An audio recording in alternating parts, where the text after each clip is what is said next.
Hey crew, a few tips about the fences essay. This essay is due Friday by 3:15. You are welcome to finish it and submit it earlier if you want to be able to throw your hat up and be done sooner. This week will be devoted to writing lab and work time. I will be available on Zoom during multiple times during the day for you to pop in and pop out with conferences should you need them. Let's first talk a little bit about this assignment. This is what your assignment document looks like. There are two options for your fences final. The first option, Robert Brustein, theater critic and artistic director at Harvard's American Repertoire Theater, has criticized Wilson. If you criticize someone, that means you don't like it. You're saying, ooh, it's not good. Has criticized Wilson on the ground that his recurrent theme is the familiar American charge of victimization, meaning we Americans like to claim that we're the victim. We like to say, hey, poor me, pity me. And Brustein is criticizing that about us Americans. In Fences, Brustein argues, Wilson's larger purpose depends on his conviction that Troy's potential was stunted not by his own behavior, but by centuries of racist oppression.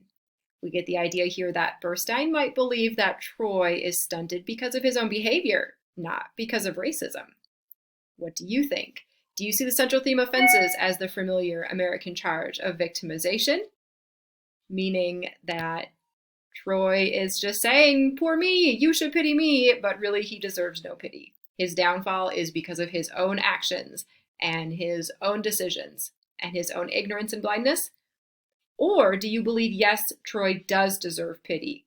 You disagree with Robert Brustein, and you believe that Troy does deserve pity. He is held back by racism. He is not allowed a better job. He is not allowed to live in a better neighborhood. He is not allowed a life where he didn't have to revert to stealing and end up in jail because of racism. Based on what happens in the play, based on the evidence there, what do you think? So essentially, if you choose number one, you are writing an argument essay, much like you did for your Death of a Salesman essay. And your claim is going to be either yes, Troy deserves pity, or no, Troy does not deserve pity. You will present arguments and you will deal with counter arguments. Or you might decide to choose number two. In an interview, writer Lori Moore calls Fences an African-American Death of a Salesman. What do you think she means? Do you agree? Examine the two plays in light of Moore's comment. If you choose number two, essentially, you are writing a compare-contrast essay. And there's some argument in here, but not nearly as much as if you choose number one, where you are really arguing he deserves pity, he doesn't. If you choose number two, though, you're going to be saying that either, yes, Death of a Salesman and Fences present similar themes. And here are those themes, and here is how the writers do it. So I can think about, both Willie and Troy feel like they can't achieve the American dream. Think about the relationships between these fathers and the sons. Think about the affairs that go on in both of the plays. The tragedy, the death at the end. Do you believe that, yes, the themes are similar in Salesman and Troy? Both Willy Loman and Troy fall because of similar reasons? Or do you believe no, Troy is a victim of racism, Willy Loman is not, and these two plays have nothing in common? Or Troy's stubbornness and anger is his downfall, where Willy Loman's downfall is a misguided American dream. So no, they're not similar. Or you might say that, yes, they are similar. Both of these characters' downfall is caused by a misguided American dream. Both of these characters' downfalls are caused by oppressive institutions and beliefs in society. So if you choose number one, you're writing argument. If you choose number two, you're writing compare-contrast. Think about how you might organize it. There are two different ways you can organize compare-contrast. You can organize point by point, where you might deal with a body paragraph about Troy, and then Willie, and then Salesman, and then Fences, and then Salesman, and then Fences, Salesman, Fences. Or you might decide to organize block. You're first going to discuss all of Salesman. Then you're going to transition and discuss all of Fences, and then conclude at the end where you pull it together.